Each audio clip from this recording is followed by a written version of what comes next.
how to remove and clean a carburetor on a 2004 Honda Recon 250 four-wheeler. This carburetor is obviously on here. We're going to have to pull this seat. I'll show you how to remove the side panels. I'm going to show you how to remove the air box and remove the slide and the throttle cable out of the carburetor, and then I'll set that carburetor on a bench. We will go through and completely clean and rebuild that carburetor.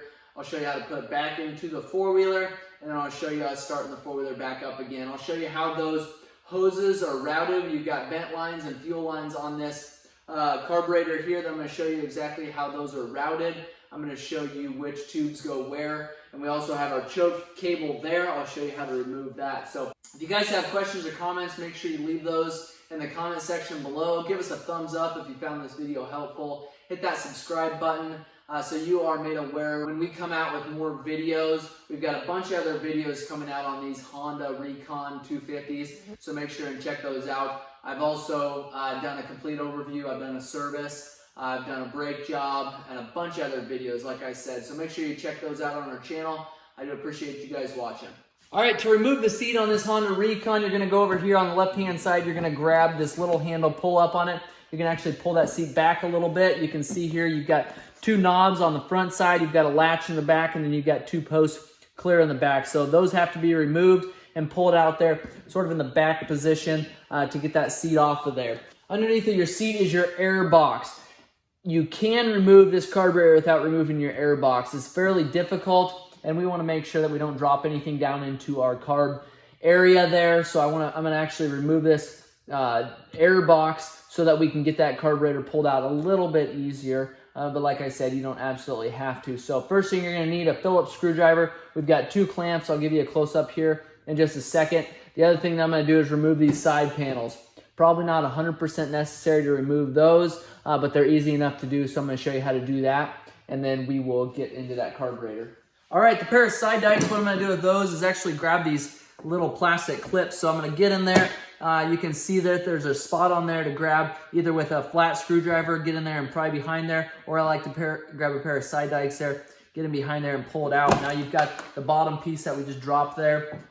Do the same thing with this one up here. Pull the top. This both top and bottom came out with that one. We've got two in the front I'm going to remove.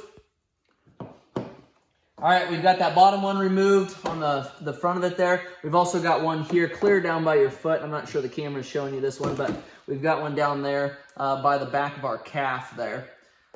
Now you've got a 10mm bolt here. I'm going to grab an impact, zip that one off.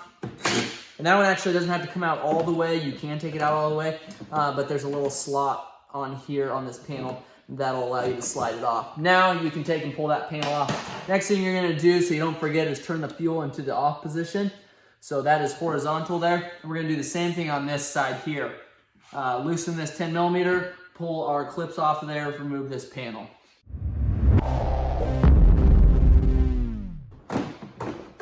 Okay, now that panel is ready to come off there. Set that aside. We've got our fuel shut off. We've got our air box. We've got two of those same clips up top here.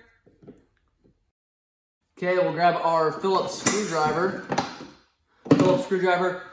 Sometimes these clamps for these air ducts can come in from the side. Sometimes they'll be at the top. So you just have to find where your Phillips screw is on this clamp here. Get that loosened up. You want to spin it, I don't know, 10, 15 times around.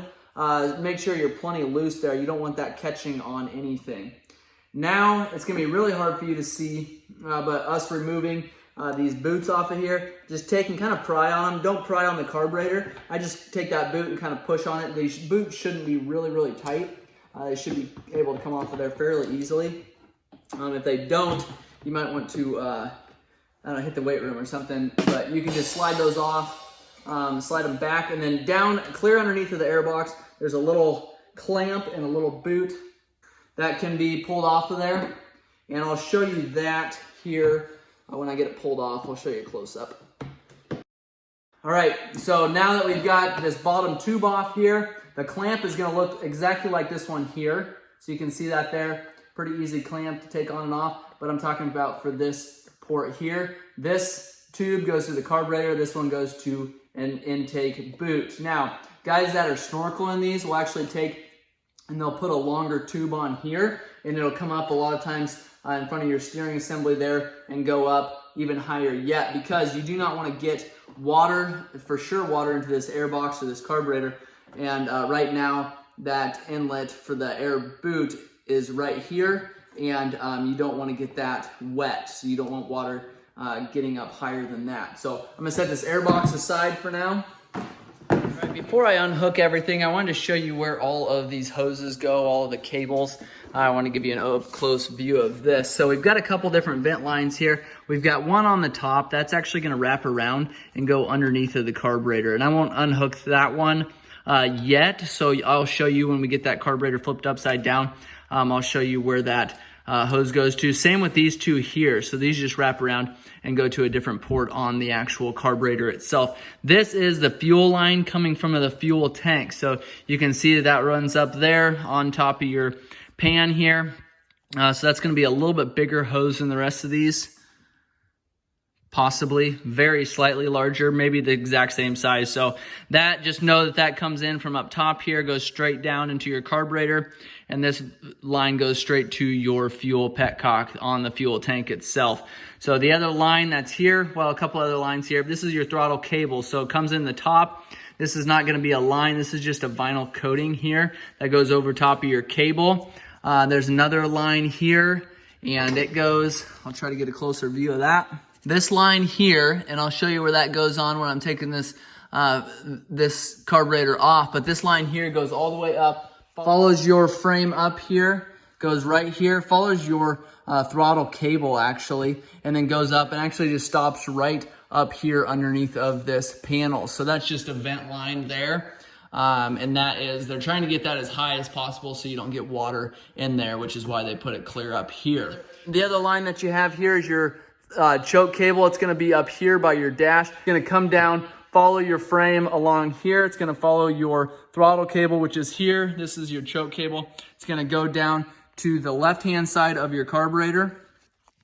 And that is where the choke cable mounts up here. And it's going to be, there's going to be a little choke arm, this little black knob here that choke cable is going to hook into. But to remove that choke cable, and I'll do that here in a bit, you've got to remove this Phillips screw here, or at least loosen it. You can slide that choke cable up. So to remove our carburetor at this point, you've got a nut on either side of this intake manifold. So you've got a nut here and then one on the left-hand side of your carburetor. You've got to remove these. These are 10 millimeters.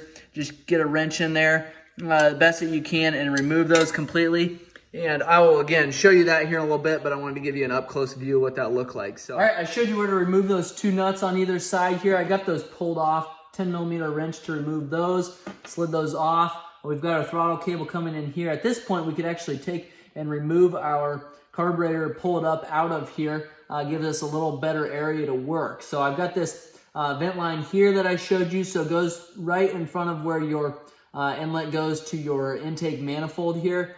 Follows this around, goes to the other side, and this is actually the back side. So that line that I just showed you is on the back side of your diaphragm here. And then we've got your top one here, the front one that's going to sit along top. It goes down right beside your fuel inlet here. So this is where the fuel comes into the carburetor from the fuel tank. So that port is going to be right beside that. We've got our vent line that's here. It comes in horizontally. That goes up in front of the fuel tank. That line follows the right side of that frame all the way up.